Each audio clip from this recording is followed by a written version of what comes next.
blessed Sunday. Merry Christmas and congratulations. Happy Family Day. It is always a very important perspective. Many people have been talking about this. Christmas is a day for families. In fact, that is really true because the celebration of Christmas is actually capturing the very image of the Son of God being born into a family. And that is always the point that we have to identify with because we all belong to a family. But more than that, we belong to a bigger family we call the church. We are children of our mother, the church. And of course, our Father is God in heaven, with our brother, our Lord Jesus Christ, with the Blessed Virgin Mary, also our mother, and Saint Joseph, the patron that we always call as the foster father of the Lord.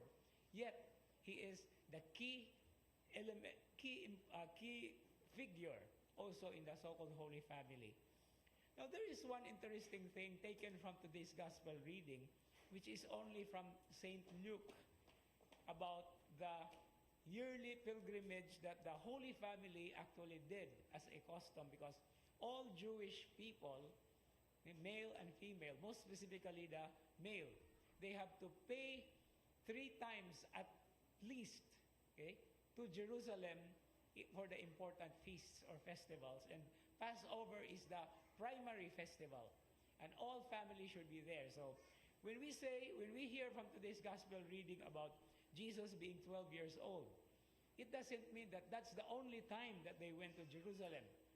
Because even before Jesus was born, all Jewish people, all Jewish persons are actually going to the Passover in Jerusalem. But what's so interesting, even more in the account of St. Luke here, is this one. Not so many people are talking about this.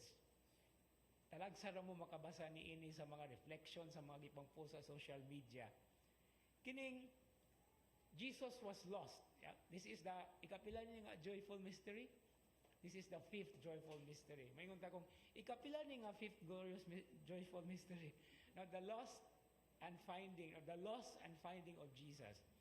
Now Saint Luke made it a very important point here because he has an intention. It is like an innuendo. It is an undertone. After 3 days, they found him in the temple. Now this expression, after 3 days, already moves forward as a foreshadowing that Jesus, after 3 days in the tomb, will rise from the dead. And this is the whole context of the mystery of Christmas. Because Christmas is not just only the birth of the Lord.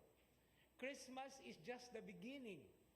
Because the very central point and dimension of this Paschal mystery is when he suffered, died, was buried, and then resurrected from the dead, and then ascended back to heaven. That's the reason why, yes, today is Holy Family Sunday. We are talking about what the family means to us. Daghan kay tapo ita mo sulat og pila ka kilometro nga reflection on the family. But let us not forget that this celebration and experience of being family is part and parcel of the Paschal mystery of the Lord. And that's the reason why St. Luke stands very significant here in the context of after 3 days. Because our lives, for example, as ordinary men and women, as people having responsibilities in the government or any other special ministries, we belong to a family. But this experience of being family sometimes is troubled by so many things that are lost, that are found, no? Daghang mga nangawala, daghang mga nahisalaag, pero daghang usab mga nahibalik. And that's the dynamics of living our family lives in the same way as we are in a constant journey or pilgrimage of faith. There are times that we are lost.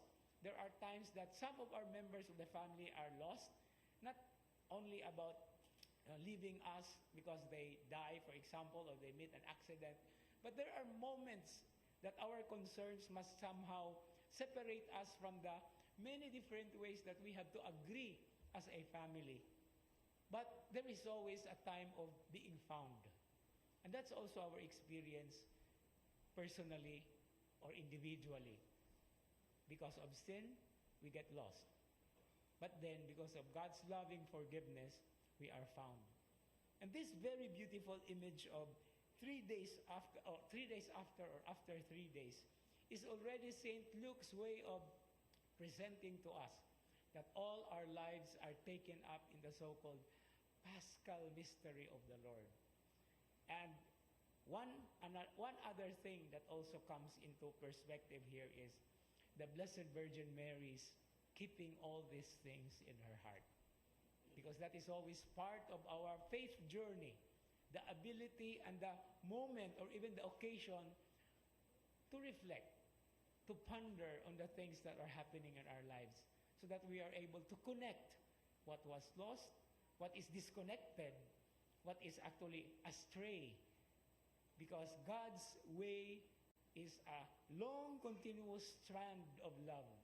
Nga bisan unsa pa man ang liko-liko o pagkagubot sa mga strands sa atong kinabuhi, God sees it in a very straight manner.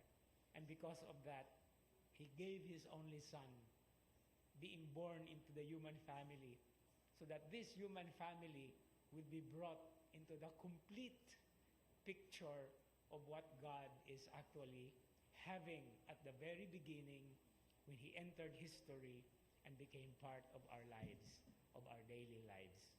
And so as we continue with this Eucharistic celebration, putting in mind the treasure of the family that we have, putting in mind the treasure of the family that we belong to.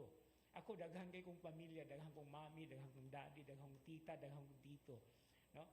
But don't forget that these expressions that we use is just one strand connecting us with one another.